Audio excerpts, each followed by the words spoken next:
The blare of an alarm at exactly 3:17 a.m. ripped Mark Jennings from sleep, followed by the shriek of tires and the disorienting strobe of red and blue lights painting his bedroom walls. Heart hammering, he stumbled to the window, only to witness what looked like a Hollywood raid unfolding on his quiet suburban street. Armed officers, barking commands into radios, stormed the area with tactical precision. But that wasn't the gut punch. His Jeep, the rugged, black beast he'd locked and parked in front of his property per very specific instructions from a local police task force, was gone. Vanished.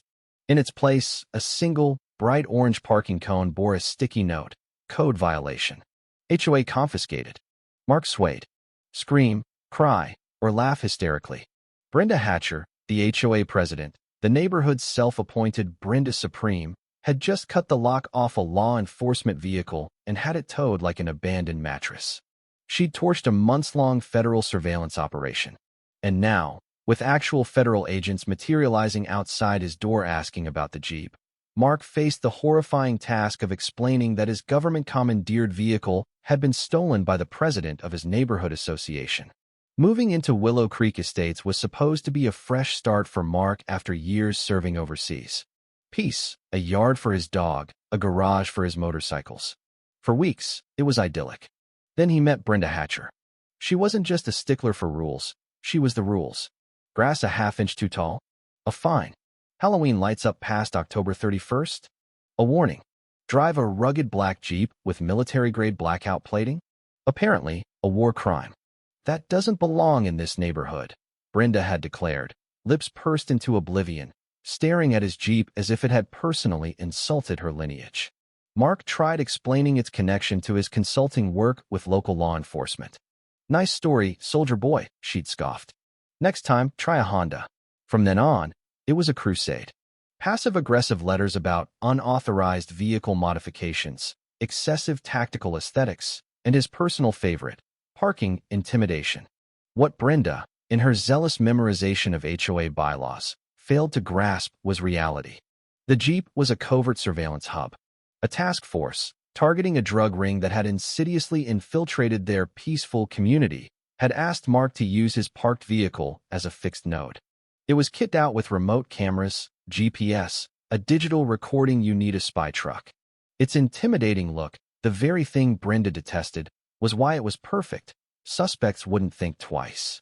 The irony was a cruel joke. He'd even added a heavy-duty wheel lock, both for security and to scream, "This isn't junk." That lock, apparently, was Brenda's breaking point. She reported the Jeep 5 times as abandoned. Then, one afternoon while Mark was out, she struck. His neighbor, Leo Maxwell, a porch-dwelling, ring-cam aficionado, recorded everything. Brenda, bolt cutters glinting, marched up to the Jeep and snapped the lock like it was a bread tie. One less eyesore. She smirked into Leo's camera, just before a discreet tow truck, clearly one that didn't ask questions, hauled it away. Mark returned to the orange cone and the infuriating note.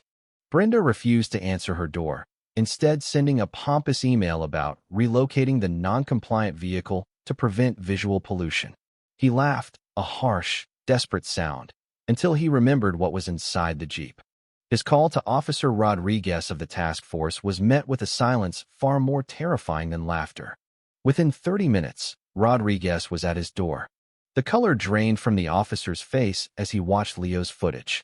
"She cut the lock?" he asked, voice tight. "And towed it without authorization? Tampering with federal surveillance equipment. Obstruction, at minimum." The mood shifted from annoyed to nuclear. An emergency retrieval order was issued, but the Jeep wasn't at any local tow lot. Brenda had stashed it somewhere private, off-record, illegal. The sting operation was dead, suspect spooked. All because of an HOA president with a vendetta. The next morning, Rodriguez's text was ominous. "We found the Jeep.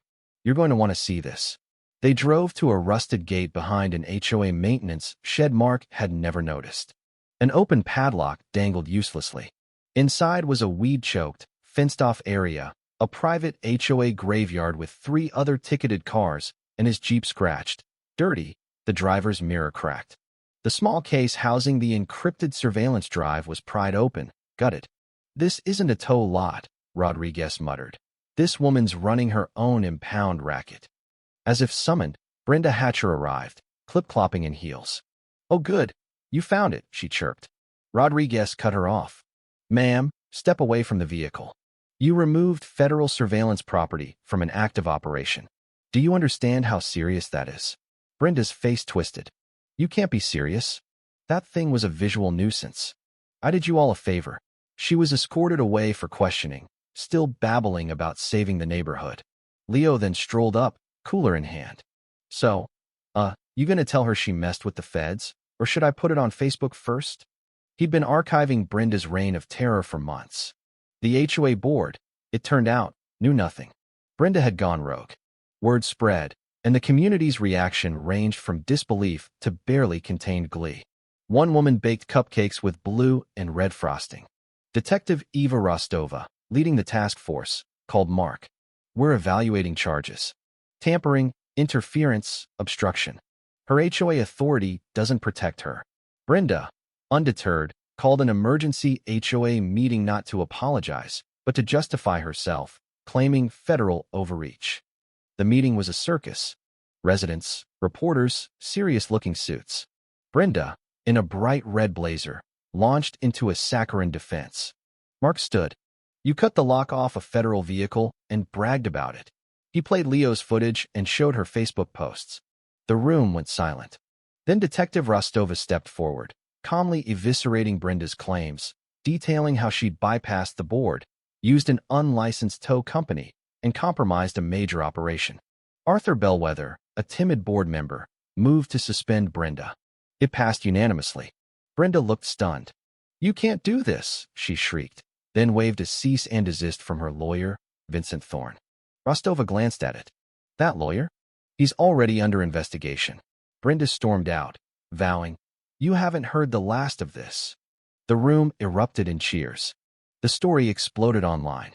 Leo's Reddit post went viral. Memes, TikTok's Brenda Hatcher became synonymous with entitled overreach. News vans descended. Her lawyer, Vincent Thorne, held a disastrous press conference claiming Brenda was a victim. The DA filed formal charges: unauthorized towing, destruction of property, obstruction. The FBI sent a blistering letter. Brenda countersued everyone, including Mark, for entrapment. The judge threw it out so fast the clerk smirked. The real bombshell dropped when the HOA's insurance audit revealed Brenda had been misusing funds for years, thousands for personal expenses buried in vague line items. Embezzlement charges loomed. One Saturday morning, 3 black SUVs and uniformed marshals arrived. No sirens, just quiet authority. Brenda, disheveled in her wrinkled red blazer, was arrested. No fight, just disbelief. As she was driven away, a spontaneous cheer echoed through Willow Creek. The HOA dissolved. The bylaws Brenda wielded became meaningless. The neighborhood breathed. Residents gifted Mark a sign, reserved for tactical eyesore. The task force, as a thank you, bought the old maintenance shed Brenda's illegal impound lot and gifted it to Mark.